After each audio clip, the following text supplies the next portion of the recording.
I stood at the edge of the driveway, hands shoved deep in the pockets of a coat that didn't belong to me, watching the smoke curl lazily from the chimney of what had once been my home. It was strange, seeing the house through the lens of someone else's entitlement. Every window reflected a life I'd built, quietly, brick by brick, and yet now it belonged, in everyone else's eyes, to Deanna. Inside, the living room smelled faintly of fresh paint and polished wood. My mother's voice had been firm that morning, almost rehearsed. "This is Deanna's home now."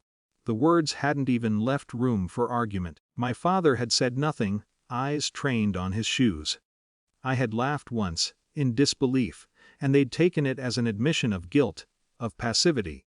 I remembered the days I had spent assembling the shelves, painting the walls in muted tones, moving furniture that no one ever thanked me for. I had believed, naively, that work was enough to carve a place in this house. But effort is invisible when it doesn't serve a story the family wants to tell. The housewarming began before I could knock. Through the glass, I watched their guests spill into the room.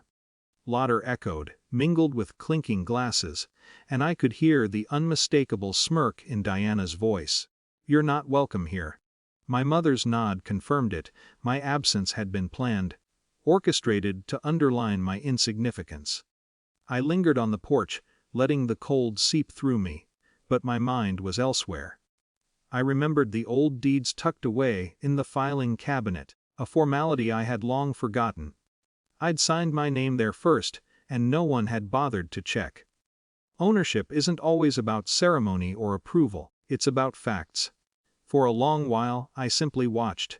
The guests admired the decorations, complimented the food, praised Deanna's choices. I felt the familiar tightness in my chest, the mix of anger and disbelief that rises quietly when humiliation is public yet understated. I wanted to storm in, to shout, to claim my place, but restraint has its own weight, and I carried it deliberately. Then the door opened. A figure I recognized, an attorney my father had once met, stepped inside, briefcase in hand. I didn't move, I didn't need to.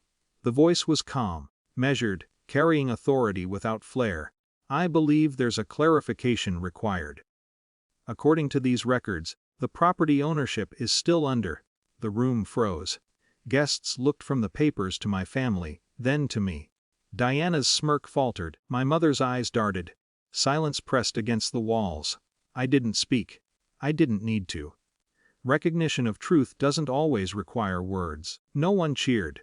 No one jeered. The shift was subtle but undeniable. The atmosphere shifted, respect crept into glances previously dismissive. I stepped inside, quietly reclaiming the space I had built and maintained, never needing to announce it loudly. Later, I sat on the couch I'd assembled years ago, now finally mine to occupy again. The guests moved through the house, unsure where to look, caught between the narrative they had accepted and the fact staring back at them.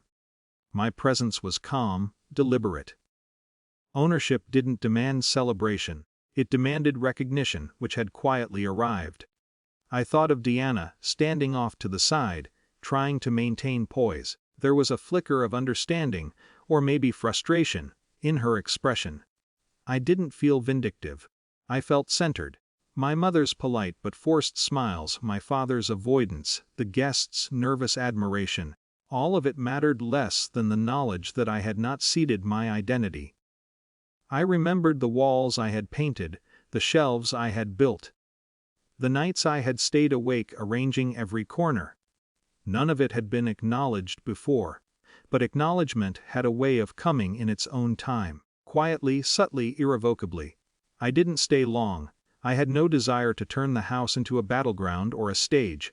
I left, closing the door gently behind me, carrying with me a sense of calm authority. It wasn't about revenge. It was about reclaiming dignity, recognizing the facts, and standing in the truth that no one else could erase. On the walk away, I felt a strange combination of fatigue and clarity. The family fractures remained, they would not vanish overnight. But my place, my identity, my contribution, those were undeniable now. And that, I realized, was enough. No celebration, no dramatic confrontation. Just the quiet knowledge that I had been seen. That the house, the memories, and the work had finally returned to me.